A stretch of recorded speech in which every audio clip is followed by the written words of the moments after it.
పొద్దున్నే లేచినప్పుడు ఆ ఈనాడు పేపర్లో ఏం జరుగుతా ఉందని ఒకసారి చూస్తా. ఎందుకంటే మనల్ని తిట్టే వాళ్ళను కూడా మనం వినాలి, చూడాలి. కాబట్టి చూసిన తర్వాత ఛీ ఇదొక పేపరా అని చెప్పి రోజు పక్కన పడేయాల్సిన పరిస్థితి లేకపోతా ఉంది.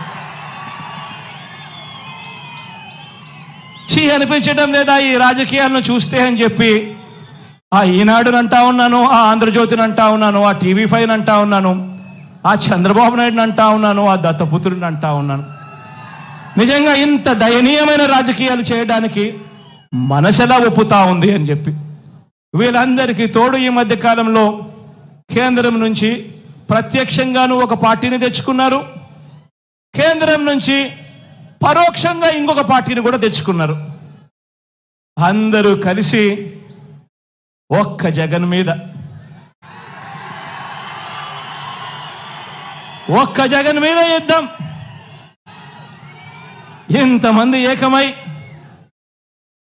ఒక ఈనాడు, ఒక ఆంధ్రజ్యోతి, ఒక TV5, ఒక చంద్రబాబు, ఒక దత్తపుత్రుడు, ఓ బీజేపీ, ఓ కాంగ్రెస్, వీళ్ళంతా సరిపోవడం లేదు అని చెప్పి నా చెల్లెలిద్దరిని కూడా తెచ్చుకున్నారు.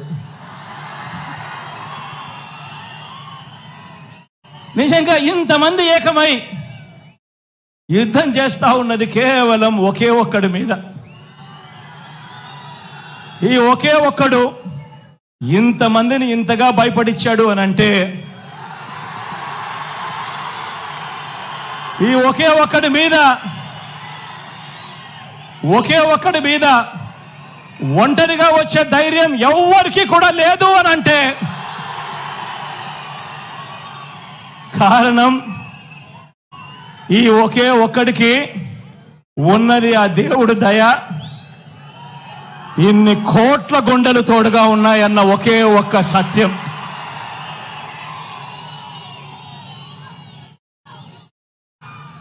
ఈ 75 ఏళ్ల బాబునే చూడండి. తన మేనిఫెస్టోలో ఇచ్చిన వాగ్దానాలు, బాబుకు అధికారం దక్కిన వెంటనే మేనిఫెస్టో అన్నది ఎక్కడ ఉంటుంది అంటే వెతుక్కోవాలి. ఎన్నికలప్పుడు మాత్రమే మేనిఫెస్టోని చూపిస్తారు. మేనిఫెస్టోను టీవీలలో అడ్వర్టైజ్మెంట్ ఇప్పిస్తారు, పేపర్లలో అడ్వర్టైజ్మెంట్ ఇస్తారు, ఇంటింటికి పాంఫ్లెట్లు కొట్టి కూడా పంపిస్తారు. ఎన్నికలు అయిపోయినాక మేనిఫెస్టో ఎక్కడుంది చంద్రబాబు నాయుడు గారిది అని చెప్పి వెతుక్కుంటే కూడా ఎక్కడా కూడా కనిపించదు. వెబ్సైట్లలో కూడా లేకుండా మాయం చేస్తారు. పొరపాటున ఆ మేనిఫెస్టో ప్రజలకు మళ్ళీ గుర్తుకొస్తే చంద్రబాబు నాయుడు గారిని కొడతారేమో అని చెప్పి భయం. నిజంగా ఇదొక రొటీన్ వంచన. మళ్ళీ ఎన్నికలు వచ్చేసరికి మరో కొత్త మేనిఫెస్టోను మళ్ళీ తీసుకొస్తారు, మళ్ళీ కొత్త వాగ్దానాలు, మళ్ళీ ఇవే చెప్పుకుంటూ పోతారు. గత ఎన్నికల్లో తిట్టిన పార్టీలతోనే ఏమాత్రం సిగ్గు లేకుండా, గత ఎన్నికల్లో తిట్టిన పార్టీలతోనే మళ్ళీ ఏమాత్రం సిగ్గు లేకుండా, గతంలో ఉన్న ఇష్యూస్ అదే మాదిరిగా ఉన్నా కూడా మళ్ళీ వచ్చే ఎన్నికలు వచ్చేసరికి మళ్ళీ జత కడతారు. ఢిల్లీ దాకా వెళ్ళి కూడా కాళ్ళు పట్టుకుంటారు. ఇవి వీరి రాజకీయ విలువలు. ఆలోచన చేయమని అడుగుతా ఉన్నా. విశ్వసనీయత లేని, విలువలు లేని వీరు చేసే రాజకీయాలు నిజంగా ఎవరికి స్ఫూర్తిదాయకము అని చెప్పి ఆలోచన చేయమని అడుగుతా ఉన్నా. మరో వంక మీ బిడ్డనే చూడండి. మరో వంక మీ బిడ్డ ప్రభుత్వం ఈ 58 నెలల్లోనే గతంలో ఎప్పుడూ కూడా రాష్ట్రంలో జరగని విధంగా, గతంలో ఎప్పుడూ కూడా ఈ రాష్ట్రంలో చూడని విధంగా, చరిత్రలో ఎప్పుడూ కూడా జరగని విధంగా ఈ 58 నెలల కాలంలో మీ బిడ్డ ప్రభుత్వం ఏం చేసిందో క్లుప్తంగా చెప్తాను. మీ జగన్ పాలనలో, మీ బిడ్డ పాలనలో ఇడుపులపాయ నుంచి ఇచ్చాపురం వరకు మీ ఇష్టం, ఏ గ్రామాన్నైనా ఏ పట్టణాన్నైనా తీసుకోండి. ఆ గ్రామానికి వెళ్ళి ఆ గ్రామంలో 4 అడుగులు వేస్తే అదే గ్రామంలో ఒక గ్రామ సచివాలయం కనిపిస్తుంది. పట్టణాల్లో అయితే ఒక వార్డు సచివాలయం కనిపిస్తుంది. ఎవరు పెట్టారో సచివాలయం అని చెప్పి ఎవరిని అడిగినా కూడా గుర్తుకొచ్చేది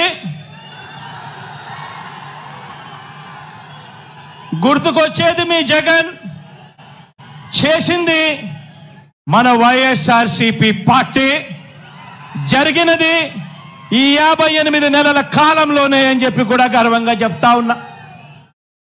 ఆ సచివాలయాల్లోనే అందులోనే దాదాపుగా 10 మంది మన పిల్లలే ఉద్యోగస్తులు, మన చెల్లెమ్మలు మన తమ్ముళ్ళే అక్కడే మన పిల్లలే ఉద్యోగం చేస్తూ అక్కడే కనిపిస్తారు. ఆ సచివాలయానికి వెళ్ళి ఆ 10 మంది మన చిట్టి తల్లులను చిట్టి పిల్లలను చూసినప్పుడు, అక్కడ వాళ్ళు ఉద్యోగం చేస్తా ఉన్నప్పుడు గుర్తుకొచ్చేది మీ జగన్, మన వైఎస్ఆర్ కాంగ్రెస్ పార్టీ. జరిగింది ఈ 58 నెలల కాలంలోనే. 1వ తేదీ ఉదయాన్నే ఇంటి వద్దకే వచ్చి తలుపు తట్టి చిక్కటి చిరునవ్వుతో,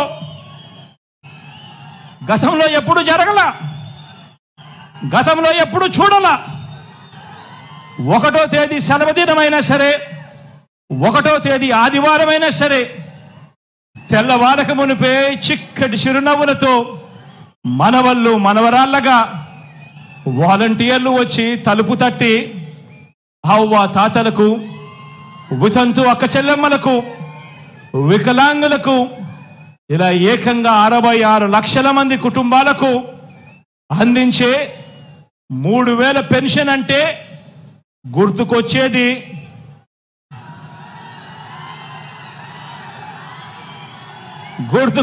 మీ జగన్. జరిగింది ఈ 58 నెలల కాలంలోనే, జరిగింది మన వైఎస్ఆర్సీపీ ప్రభుత్వంలోనే. ఇంకో విషయం కూడా తెలుసా, 3000 రూపాయలు పెన్షన్ ఇస్తా ఉన్న రాష్ట్రం దేశంలోనే ఎక్కడా లేదు. 3000 రూపాయలు పెన్షన్ ఇస్తా ఉన్న రాష్ట్రం దేశంలోనే ఎక్కడా లేదు. సంవత్సరానికి 24,000 కోట్ల రూపాయలు మీ బిడ్డ ఖర్చు చేస్తా ఉంటే, అవ్వ తాతల కోసం, వితంతు అక్క చెల్లెమ్మల కోసం, ఆ దివ్యాంగుల కోసం మన తర్వాత చూస్తే మిగిలిన రాష్ట్రాలు ఎంతెంత ఖర్చు చేస్తా ఉన్నాయో తెలుసా? తర్వాత రాష్ట్రం తెలంగాణ చేస్తా ఉన్నది కేవలం 12,000 కోట్లు. అంతకన్నా తక్కువ చూస్తే ఇంకా మిగతా రాష్ట్రాలన్నీ 8,000 కోట్లు, 6,000 కోట్లు, 4,000 కోట్లు. కానీ మీ బిడ్డ ప్రభుత్వం చేస్తా ఉంది ఎంతో తెలుసా? అవ్వతాతల కోసం ఏకంగా సంవత్సరానికి 24,000 కోట్ల రూపాయలు అవ్వతాతల కోసం చేస్తా ఉన్న ప్రభుత్వం మీ బిడ్డ ప్రభుత్వం. జరుగుతా ఉన్నది ఈ 58 నెలల కాలంలోనే, మీ బిడ్డ హయాంలోనే అని చెప్పడానికి గర్వపడతా ఉన్నా. లంచాలు, వివక్షకు మారు పేరైన జన్మభూమి కమిటీలను రద్దు చేసి, లంచాలు లేని, వివక్ష లేని సచివాలయాలు, వాలంటీర్ల వ్యవస్థ ఎవరు ప్రవేశపెట్టారు అనంటే లంచాలు లేని వ్యవస్థ, వివక్షకు చోటు లేని వ్యవస్థ మన గ్రామ స్థాయిలో ఈరోజు గత ఎన్నికల్లో మీ జగన్కు ఓటు వేయని వారికి కూడా ఈరోజు పథకాలన్నీ కూడా అందుతా ఉన్నాయి అంటే జరుగుతా ఉన్నది మీ బిడ్డ పరిపాలనలోనే. ఈ 58 నెలల కాలంలోనే, మన వైఎస్ఆర్సీపీ పరిపాలనలోనే. డీబీటీ ద్వారా గతంలో